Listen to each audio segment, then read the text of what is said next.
Good afternoon, everyone, and welcome to today's update on COVID-19 in New Brunswick. Bonjour tout le monde et bienvenue. Good afternoon, everyone, and welcome to this update on COVID-19 in New Brunswick. Today's speakers for the provincial government will be the Chief Medical Officer, Dr. Jennifer Russell, and Premier Blaine Higgs. This afternoon are the province's Chief Medical Officer of Health, Dr. Jennifer Russell, and Premier Blaine Higgs. We'll begin with Dr. Russell.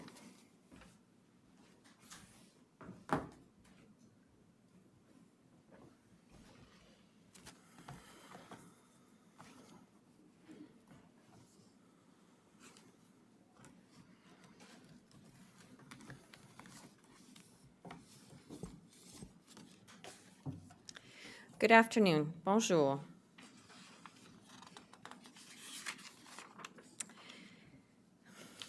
As the COVID-19 pandemic continues, it becomes increasingly more important that we protect those who are protecting us. Doctors, nurses, paramedics, lab technicians, and a host of other healthcare workers, including those working in nursing homes and other healthcare facilities, are working hard every day to protect us against the spread of this virus and provide care to those who become ill because of it. They are putting themselves in harm's way for all of us, and they deserve our profound gratitude. We can repay them by making sure that they are adequately protected in their workplace. Today, there are 11 new cases of COVID-19 confirmed in New Brunswick, which brings the total number of reported cases to 81. The new cases are as follows. In Zone 1, there are 2 new cases between the ages of 20 and 59. In Zone 2, there are 3 new cases between the ages of 40 and 69. In Zone 3, which is the central area, there are 4 new cases between the ages of 30 and 59. And in Zone 5, the Campbellton area, there are 2 new cases aged between 50 and 69. And of the 81 cases reported to date, 43 have traveled outside New Brunswick in the 14 days prior to the onset of their symptoms. 22 are close contacts of confirmed cases, and 3 of the cases have no travel history or confirmed contacts, in other words, community transmission, and 13 cases remain under investigation. Je vous annonce qu'il y a Today, there are 11 new cases of COVID-19 confirmed in New Brunswick, which brings the total number of reported cases to 81. The new cases are as follow. In Zone 1, Moncton area, there are 2 new cases between the ages of 20 and 59. In Zone 2, St. John area, there are 3 new cases between the ages of 40 and 69. In Zone 3, Central area, there are 4 new cases between the ages of 30 and 59. In Zone 5, Campbellton area, there are 2 new cases aged between 50 and 69. Of the 81 cases reported to date, 43 had traveled outside of New Brunswick in the 14 days prior to the onset of symptoms. 22 are close contacts of confirmed cases. 3 cases have no travel history or confirmed contacts, so in other words, community transmission. And 13 cases remain under investigation. This virus doesn't discriminate. We are all vulnerable to it, and that includes healthcare workers.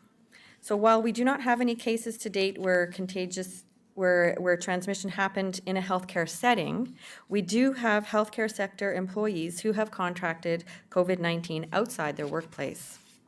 This is precisely the type of situation we must avoid. As I've mentioned numerous times before, healthcare workers are the ones who will be saving the lives of those who become ill with the disease. Of the 7 cases I mentioned, there are various causes of transmission.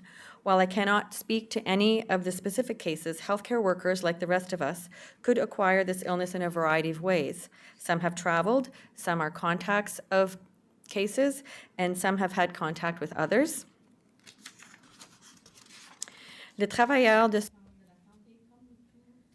Healthcare workers, like the rest of us, could also acquire this illness in a variety of ways.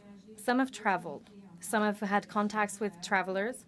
Some have had contacts with others. In a case where a healthcare worker becomes ill, the process remains the same.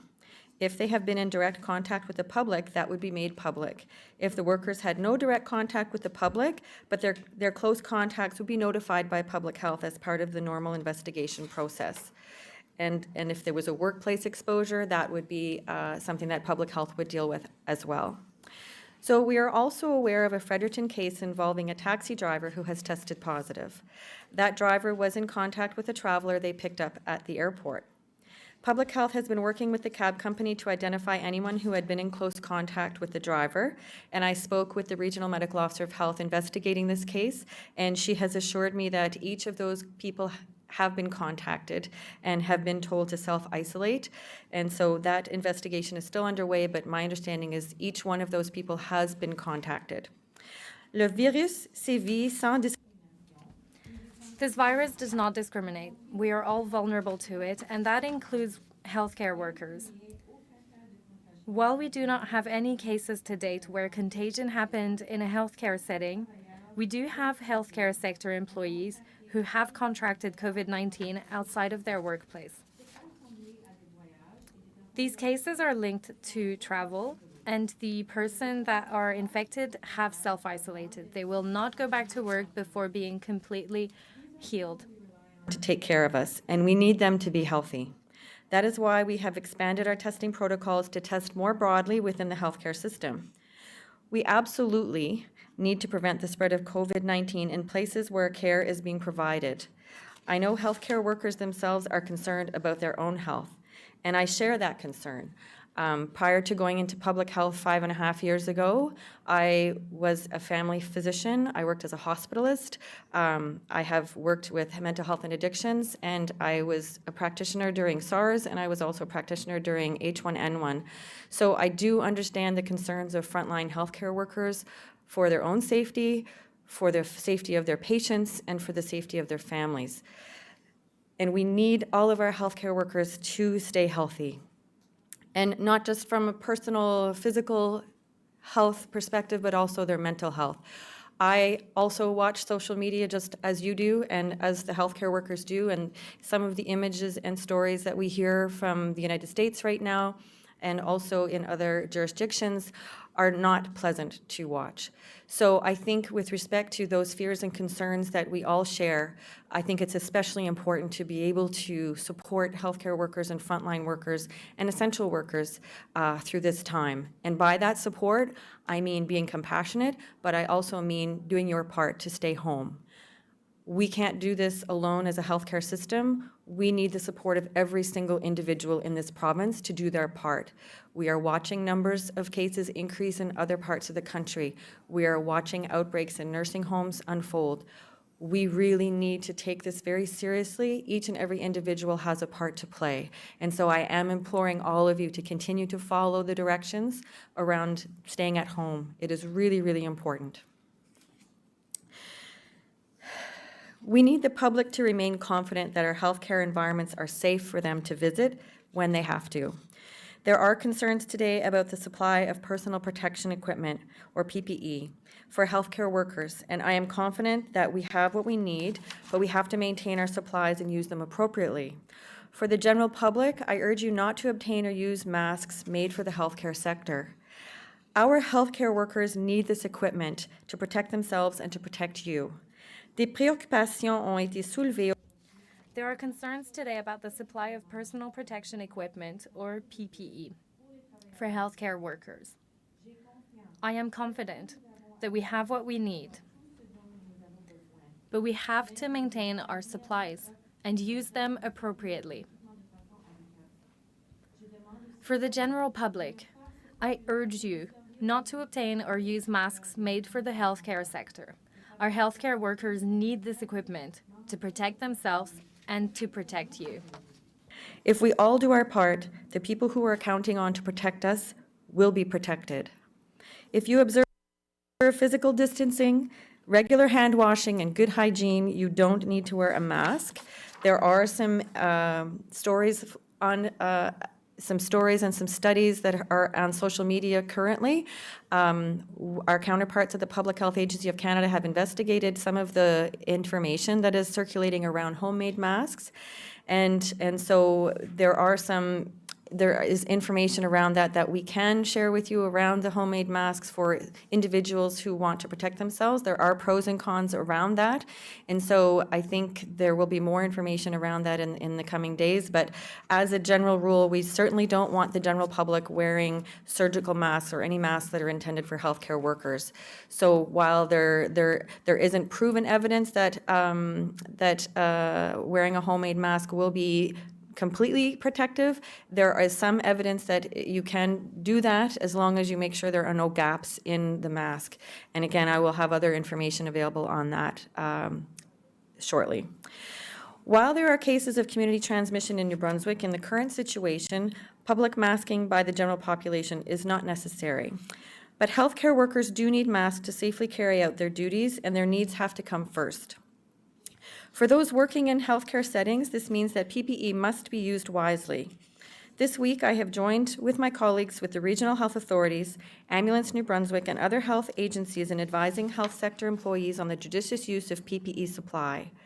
We are also in contact with our partners, including WorkSafe New Brunswick and the unions which represent our workers, to keep them informed on this issue. I'm confident that we can continue to collaborate with all of our partners to meet this challenge. And it is a challenge. It's a very, very real challenge. And again, we've seen what's happened in other jurisdictions, and so taking into account the information that we have today, it's really, really important to have these conversations and face these challenges together as a province. We have enough supplies on hand to meet our current needs. Our current stockpile is at the desired inventory based on the moderate level of pandemic influenza scenario.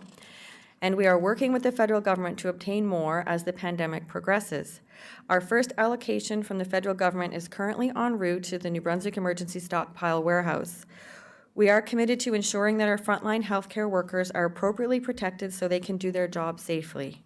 And if you want to protect those who are there to protect you, the best thing you can do is to stay home. Nous sommes résolus à bien protéger.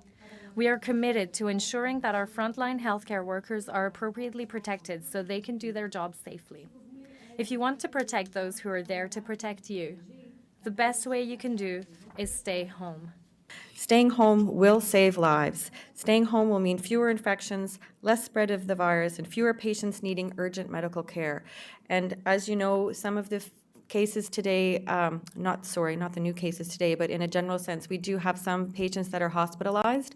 And we do know that that is also something that will increase our concern and our level of anxiety around COVID-19 infections. It's not surprising that we do have some cases that are hospitalized, because we do know that a certain percentage of people will require hospitalization and a certain percentage of people will require ICU admission. And we do know that a certain proportion will not survive. So we are aware of this information, and these are all the pieces of information that we're using to inform decisions moving forward and our planning procedures. So, wash your hands regularly and thoroughly when you have to go out. Keep your interactions brief. Maintain that vital 2 meters of distance, of physical distance between yourselves and others. Don't take chances with this virus. Don't gamble with your health and the health of others. We all need to keep doing what we are doing. It will make a difference if we all work together on this. Ne prenez pas de risques avec ce virus. Do not take chances with this virus. Don't gamble with your health and the health of others. We all need to keep doing what we are doing. It will make a difference if we all work together on this. Thank you very much. Merci beaucoup.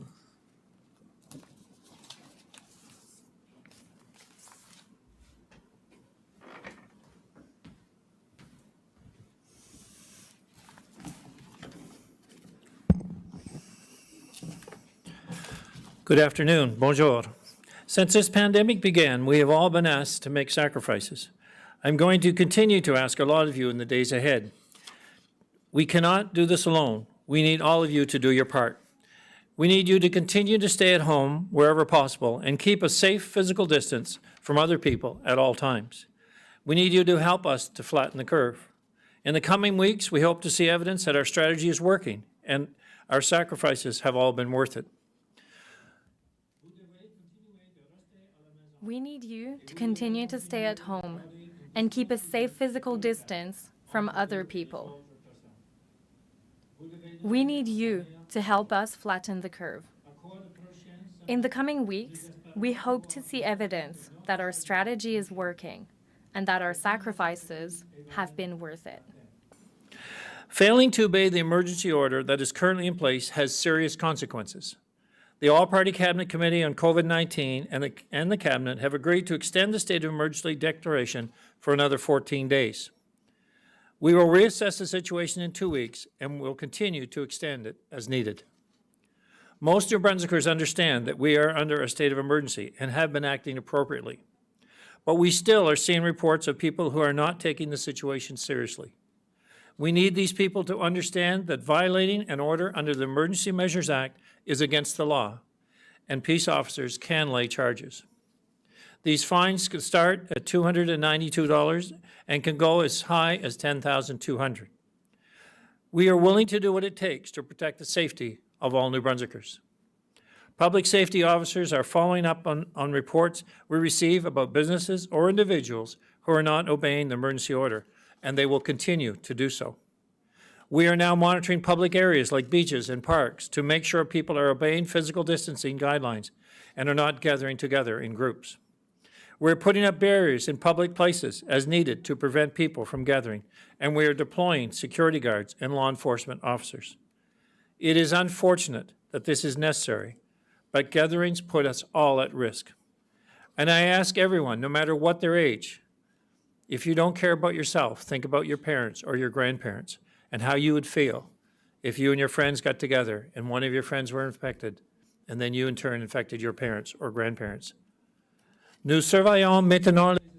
We are now monitoring public areas, like beaches and parks, to make sure people are obeying physical distancing guidelines and that they are not gathering together in groups. We are putting up barriers in public places, as needed, to prevent people from gathering. We are deploying security guards and law enforcement officers.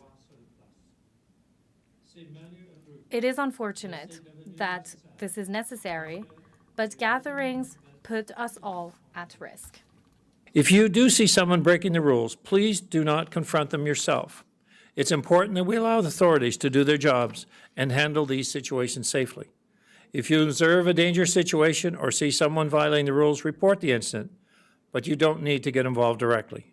If you have concerns or are looking for more information, please call our toll-free number at 1-844-462-8387. We obviously want to avoid physical altercations amongst friends and neighbors, but it never hurts to remind someone of the need to follow the public health rules. I want to acknowledge the concerns of our frontline workers, especially in regard to having access to adequate personal protective equipment. I can assure you that the government is doing everything within our power to make sure we have the supplies we need. But as Dr. Russell stated, it's important that we use our equipment and our requirements to protect individuals that need protected at the times that they are serving public, especially our healthcare workers and people that are put themselves in harm's way for the better good of all. I was pleased to hear the Prime Minister's announcement yesterday that the federal government will invest $2 billion to produce necessary supplies, including ventilators, testing kits, and personal protective equipment, such as masks, face shields, gowns, and hand sanitizers. We will continue to work closely with the federal government and the other provinces to ensure we have access to these supplies in New Brunswick as the demand increases. And we have been assured by the federal government that we will have the necessary supplies available to us, but it's important for us to use them as necessary. I want to thank all of the essential workers who are continuing to show up to work and keep the rest of us safe. Your dedication is beyond measure and much appreciated by all. I'm grateful to the doctors, nurses, paramedics, and all of the healthcare workers who play such an important role in protecting New Brunswickers every day, especially during this current crisis. I would also like to thank all of the workers in our nursing homes, special care homes, and community residents, as well as providing home support and attendant care to our seniors and adults with disabilities. We have so many people to be thankful for. The work you are doing to protect some of our most vulnerable residents is much appreciated. We thank you for all that you do now and all that you've been asked to do in the coming weeks as we all tackle this emergency together. Je remercie. I would also like to thank all of the workers in our nursing homes, in our special care homes, and in our community residences. I would also like to thank those providing home support and attendant care to our seniors and adults with a disability. The work you are doing to protect some of our most vulnerable residents is appreciated. We thank you for all that you do now and all that you will be asked to do in the coming weeks as we tackle this emergency together. We know the number of COVID-19 cases will rise in New Brunswick over the days and weeks ahead. We're doing everything possible to prepare our system for this increased strain. We're encouraged by the 14 recoveries that we've seen, and we just hope to see more of those in the coming days and weeks. But we know our overall numbers will rise, and we must be prepared. Some of the things that are being done within the health system that have been a combination of people working hard to make changes and people respecting the need to utilize our services in healthcare when absolutely needed. Since the option to book virtual doctor appointments was introduced on March 13th, 60 to 70% of office visits have been converted to virtual appointments. Right now, there are 50% fewer visits than usual to emergency departments in our province. This is a needed break at this point in time when emergency rooms are used only for emergencies, and that our healthcare professionals can have the opportunity to plan for future needs as they arise. Compared with March of 2019, ambulance calls were down about 900 in the month of March this year, a reduction of almost 10%. We have also freed up over 800 hospital beds to provide urgent care as needed. And why are all these stats important? They're important to show just what actions we can take to meet the demands, not only of today, but what future demands may come. I am confident that we can continue to innovate and implement new strategies to ensure our healthcare system will meet the challenges ahead. I appreciate that New Brunswickers are using these services only during real emergencies, and that's what the importance of all of us playing a role in dealing with this crisis. We will continue to work closely with health authorities to make sure we're doing everything possible to reduce capacity and prepare the system for what is coming. Please continue to do your part. We have the power to save lives. Stay at home.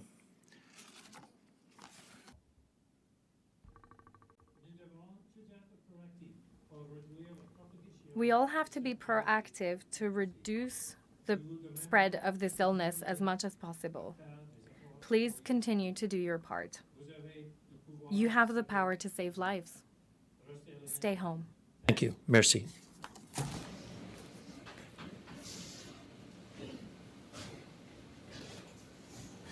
Thank you, Dr. Russell and Premier Higgs. We'll now proceed with questions from the media. We will now proceed to questions from the media. I have one question and one follow-up, and you are invited to ask your question in the official language of your choice. Each reporter will have one question and one follow-up, and you are invited to ask your question in the official language of your choice. Silas Brown, Global News. Hi there. This is for the Premier. Obviously, rent for businesses and for individuals is due today. I'm wondering what you have to say to New Brunswickers who are struggling to make those payments today. Well, certainly we've provided some adequate funding that is coming forward, and that started, I think at this point in time, we've had about 40,000 applicants for the $900 at the kind of the break between the time the EI came into place federally. The landlords, we've actually put out a request that they defer rental as required. We're asking people to pay it if they can. If they can't, we're expecting landlords to help them through this rough patch. We said we want everyone to have security of home. We want everyone to have security of finances and security of supply. And I expect that that means that people who are in a position to help others do just that. And so we've asked landlords, and we've actually put in place, there will be no evictions during this time, and I think we use May 31st. But the idea is that we expect everyone to consider individuals' situation and react accordingly to ensure that they're protected. Did you have a follow-up, Silas? Yeah, when we look at the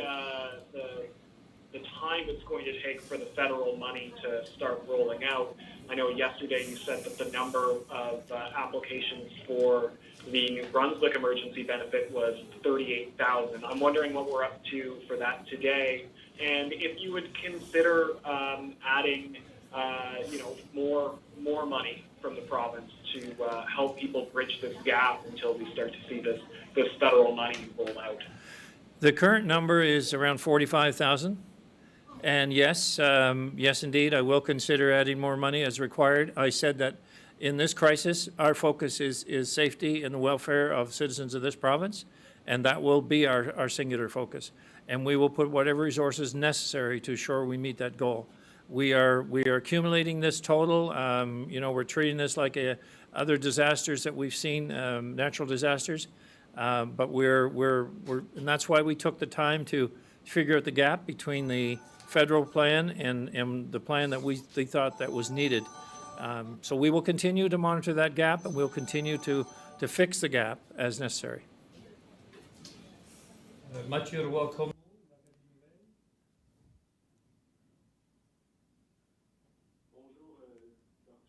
Hi, my question is for Dr. Russell. Could you please tell us, in cases that have been reported since the start, have there been any in nursing homes, and what are the measures taken to increase the safety of residents in nursing homes? Hi. To this date, we haven't had any cases in nursing homes. We've already taken measures, and those includes directives regarding which visitors can be admitted and which can't. There are restrictions regarding visitation. And today we will start to implement a new directive. It has to do on healthcare workers in nursing homes. They will have to take their temperature before being allowed in the center for work. That's a new directive that's put in place to increase our protection of nursing home residents. We know that it is a very vulnerable place. We've seen situations elsewhere in Canada, for instance, in BC, in Quebec, in Ontario. There are situations where there's been an outbreak in nursing homes, and it was absolutely terrible. We don't want to see that happen here in New Brunswick. We're looking to prevent this. Follow-up question. Yes, still for Dr. Russell. Could you repeat the number of people who are healed, and how do you determine that someone has healed? Is it only because it's been 14 days since they haven't had symptoms? Is there a test? How can you claim that? So if you want to know the number, that's 14.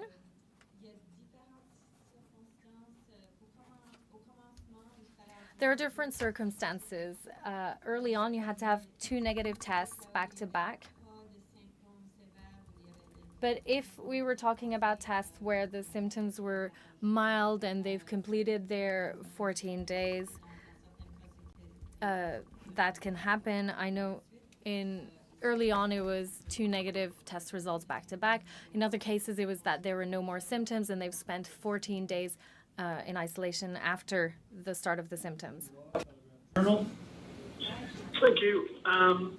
So, Dr. Russell, we understand that the case involving the cab driver was made public on a Reddit thread. Why wasn't any information given out about this in the public? And is this the way New Brunswickers can expect to find out about cases where people have been in public? Hi, Andrew. So I understand these concerns because there are other situations where the public did find out about cases in a way that wasn't transmitted through our office or through my daily reports or through a press release. The situation will continue to evolve in terms of how things progress with cases and transmission in the future days, but our approach won't change with respect to how we contact each individual case. We contact each individual close contact of those cases. If there is a workplace exposure, we deal with that. If there was an institutional exposure, we deal with that through our public health regional offices. And every time there's a public exposure, I will be announcing it publicly. So that I can guarantee. So in this particular case, public health was successful in getting contact information for each individual person that was considered a close contact. So I understand your fears and concerns. I understand that that would also be shared by the public. Will I be notified if I'm exposed? And my answer is yes, and it will continue to be yes. You will be contacted either by public health individuals because you were a close contact or because there was a workplace exposure or an institutional exposure. And when there is a public exposure, I will be telling you publicly that that has happened. And did you have a follow-up, Andrew? I do, and this one is either to Dr. Russell or to the Premier. There's a lot of talk in your opening remarks from both of you about medical supplies and personal protective equipment. You seem to be both reassuring the public that there's enough, but also warning the public not to obtain any masks. Can you talk to us about what's going on there? I mean, I feel like I'm kind of getting two different and potentially conflicting messages. Well, I think, and so in looking at our quantities that are available to us and in our discussion with the federal government, we have been assured that we'll have the adequate supplies we need. And certainly as we do the testing, we want to make sure we're doing the testing in the most pertinent areas so that we can use our supplies in the most prudent way. And that includes, in any category, but making sure like health workers are protected and that we have the right program in place. The concern of some of it is people, and just this past day, there was, the health authorities all agreed on what type of protective gear should be worn going forward. So that was kind of a major kind of step forward because now we don't have disagreements about what people should wear. This is what's being suggested by the World Health Organization and others, and now it's adopted here in New Brunswick. The idea of just saying, look, let's manage the resources we have is that in some cases, it's like the toilet paper syndrome where everybody thinks they need a garage full of toilet paper.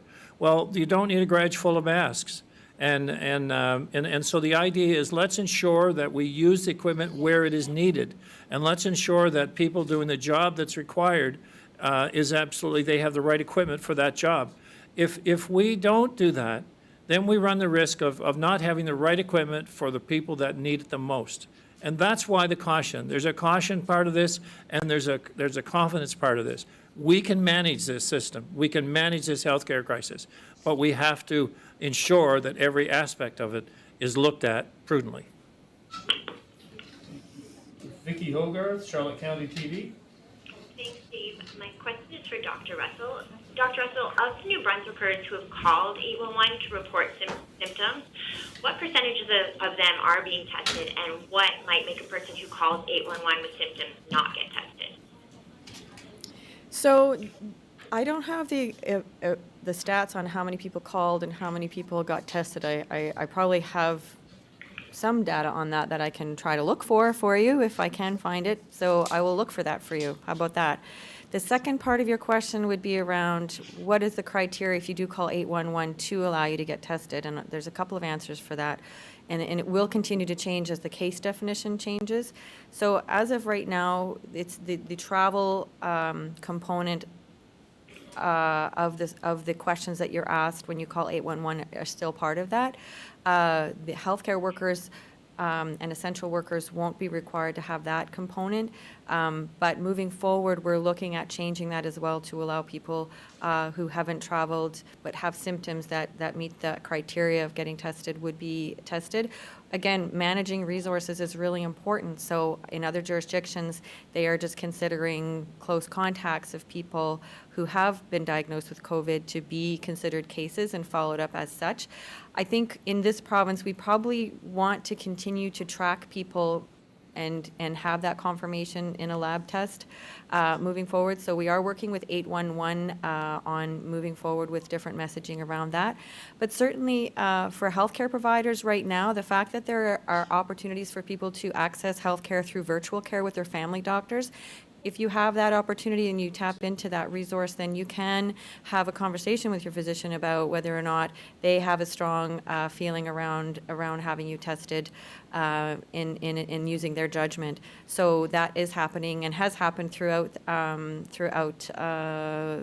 since we started testing people in mid-February. And did you have a follow-up, Vicki? Yes, this is also for Dr. Russell. There are concerns among New Brunswickers that tests are being rationed in the province.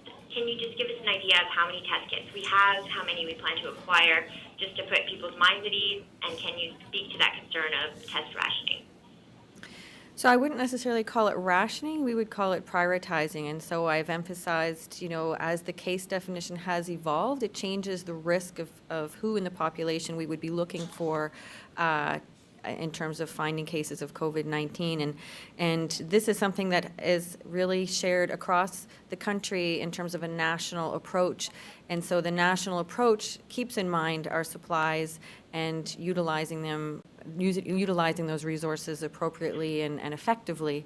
So, so as the case definition has evolved from travel outside of Canada to travel outside of New Brunswick, to now including healthcare workers in closed institutional settings where the risk is so much higher to those people who are most vulnerable. That is why we are really looking at testing people in the hospital system right now, as well as healthcare workers, because again, the risk of transmission to those facilities and within that population, those vulnerable populations, is really, really key. We also know that as of right now, I think over in the last day, we've done 500 tests compared to yesterday, and we know that we do have capacity at this point in time. I think how long our resources last really depends on the number of tests per day, but we certainly have the capacity to do, up to 700 to 1,000 tests a day if we need to. And again, keeping in mind that we don't have an inexhaustible resource in terms of the testing units themselves. So again, that's why we have to make decisions around prioritizing. But at this point in time, as I said, we will be continuing to follow people and test people who call 811 who meet the criteria, and we are in communication with 811 around changing that moving forward. Again, keeping in mind that for throughout all of these scenarios and all of these cases, it is really important for everybody who can stay home to stay home. Elizabeth Fraser, CBC. Hello, my question is for Dr. Russell, and I say this respectfully, but information about flights that carried COVID-19 positive passengers seem to be more likely to come from the airport than you yourself. So in light of the community spread now taking place, what message are you really sending? That someone who might have been in the airport when a particular flight landed but isn't an airline or airport employee doesn't have to worry, because otherwise, wouldn't you identify the flight? My understanding is that the flight information is being provided to the public by the airlines, and my understanding is there is access to information on the Public Health Agency of Canada website around flights. So, and in any of the investigations that our public health officials have been involved in the regions, again, the contact tracing would be done in each individual case, as I have described earlier. Do you have a follow-up? Okay. Yes, I do. and again, I say this respectfully, but I've noticed that during the news conferences, both of you are sharing a microphone, and other provinces, while they're holding their news conferences, they're using separate microphones. And actually, during this news conference, we saw Blaine Higgs actually touching the microphone. Shouldn't you be setting an example for the rest of us? Why are you still sharing this microphone during the news conference? That's a good point. And coming back to your other points around air travel, anybody coming from outside the country who has symptoms, when they land, would be in quarantine because of the new border measures that are in place. Anybody coming into the province needs to self-isolate for 14 days. So in terms of risks around travel, everybody who's coming into the province needs to self-isolate for 14 days. And I take your point around the microphone, and we can definitely address that. We do have some Purell here that both the Premier and I are using. So we are disinfecting our hands when we come up to the podium and leave again. But certainly, and we are trying to do our social distancing, but certainly I'll take your point around the microphone. Okay, just other provinces have their own separate podiums too. I wonder if that's something you're considering doing, just to set an example. We'll definitely look at that. Kevin Bissett, Canadian Press. Dr. Russell, some prisoners in the region are expressing concerns today that there isn't sufficient social distancing in prisons and provincial jails, and they're worried about spread of COVID-19.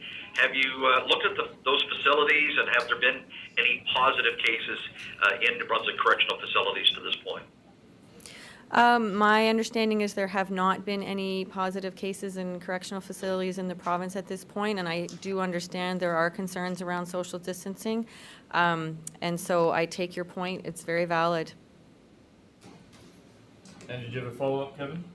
Yeah, I'm wondering, is testing being done at these jails and prisons, and what measures are being taken to make sure that there is some social distancing there? I can definitely look into that. I'm not aware at this point in time of what is happening, but obviously if there was somebody in an institutional setting that did need to be tested, they are prioritized. Laura Brown, CTV. Hi, Dr. Russell. I'm wondering if you can tell us, you mentioned hospitalizations at this point. Can you tell us how many are in hospital today and if any are in the ICU? I have the number of hospitalizations right now is there are 4 people in hospital, but they are not in ICU. Did you have a follow-up, Laura? Yeah, the Premier, please. I'm wondering, I spoke to the owner of the cab company in Fredericton here this morning, and he expressed a lot of concern about, I guess, fear-mongering, specifically on social media, and that it kind of hurts his business, what's left of it at this point. Wondering if you have a message for people on, I guess, on social media specifically, and for those businesses that are trying to stay open. Well, I guess, there's been some very extensive programs put in place for businesses that have seen, in the federal case, it's a 30% decline in the case, and it applies to all businesses. And so they're eligible for funding in that regard. I don't think people can be too careful, and I know that individual businesses are impacted, and I have sympathy, certainly, I understand, in the taxi business. But it's one of those particular areas where a lot of transmission could take place moving different people around, and unless there's some way to clean the vehicle down after every move, and have this distance apart from each passenger, it is a risk. And so I think that it's part of weathering this storm, and I'm hopeful that the compensation packages that are available are certainly available to this company that you're speaking of and others, and they need to take advantage of that, because we all have to do whatever's necessary to keep safety within the public. Michel Corriveau, Radio-Canada. Michel Corriveau, Radio-Canada. Hi, my question is for Dr. Russell. In the U.S., the CDC is telling us that about 25% of infected people might not have symptoms. This is quite a problem, especially when it comes to testing. How are you treating this in New Brunswick? Answer. You've received a report saying that 25% don't have symptoms? Up to 25% of people don't have symptoms. Answer. That is not the information that I have received. On the advice of Public Health Canada, we do believe that some people don't have any symptoms, even though they have COVID-19. That is true, that can happen.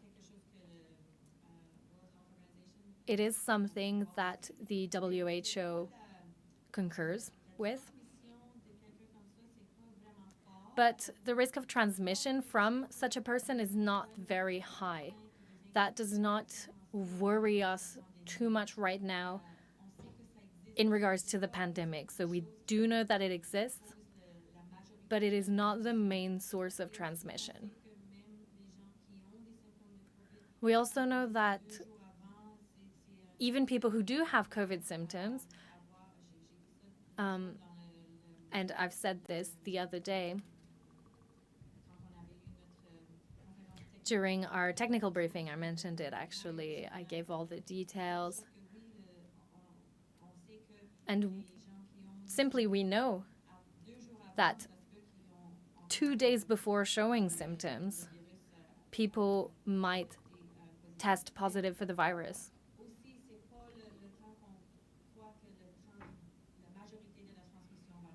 But we think that that's not when the main part of transmission will happen. We believe it happens after developing symptoms.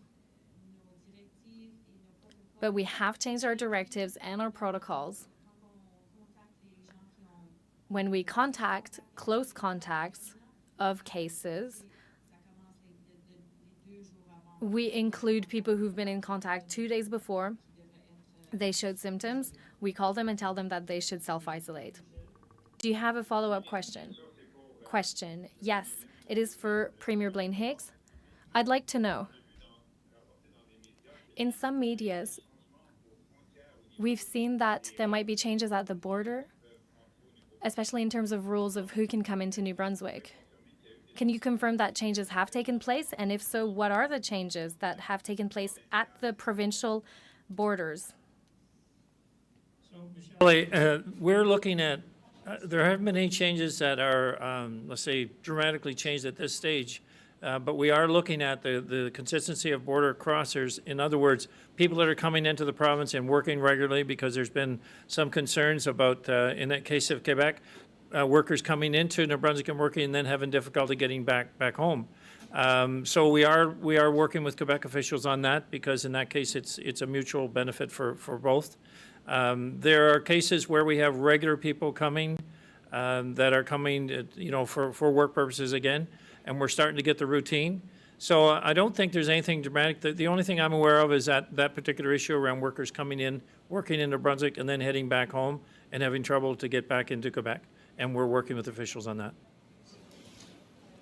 Danielle McCready, CBC. Hi there. My question is for the Premier. We asked yesterday if you would be directing municipalities to close their parks, and you said that you would expect them to, but there seems to be some lingering confusion about whether they actually have to close, how you would enforce that, or, if they should close, since a lot of people in these parks seem to be respecting physical distancing. I guess, what can you tell us around, municipal parks and potentially seeing them shut down to the public? Well, I believe that the municipalities are enforcing the rules in the social distancing requirement, and that's what's important. If they, we're speaking to different municipalities about enforcement, and if they are able to maintain that capability throughout their system, throughout their community, then I would say we'd be comfortable to allow them to enforce their own rules around their own property. But the idea is that we maintain the rules of distancing, and that won't be optional. And but I am not familiar with any particular, let's say, municipal facilities that aren't being monitored, or that we've had complaints that aren't being dealt with. Okay, And did you have a follow-up, Danielle? Yeah, also for the Premier, what is the province doing or maybe told the police to do for people who are falsely claiming to have the virus? We've heard about that happening here. So I'm not familiar with that being a situation, but I mean, that's a pretty sad commentary on society, I guess, if someone is claiming that, and what would be the purpose? To be tested, in which case we'd be looking for symptoms. We haven't heard a report back. I haven't heard a report back on that, but I think it'd be unfortunate that someone thinks this is a joke. This is no joke. This is no time for false accusations or false, let's say, concerns that people are making it. It's difficult enough for us to work with everyone and to keep people safe, and we expect people to actually follow the rules, but we certainly expect them to be credible and honorable in dealing with each other. And I'm sad to hear that's the situation. I will follow up with public safety to confirm. Is that something you can charge someone for or arrest them or anything? Well, public mischief, I guess, and I don't know how deep. I'm not a police officer, but I would assume that if it's creating, let's say, anxiety within society, that there would be a mechanism there to deal with that. But to what extent this situation exists, it has not been brought to my attention. All right, thank you so much.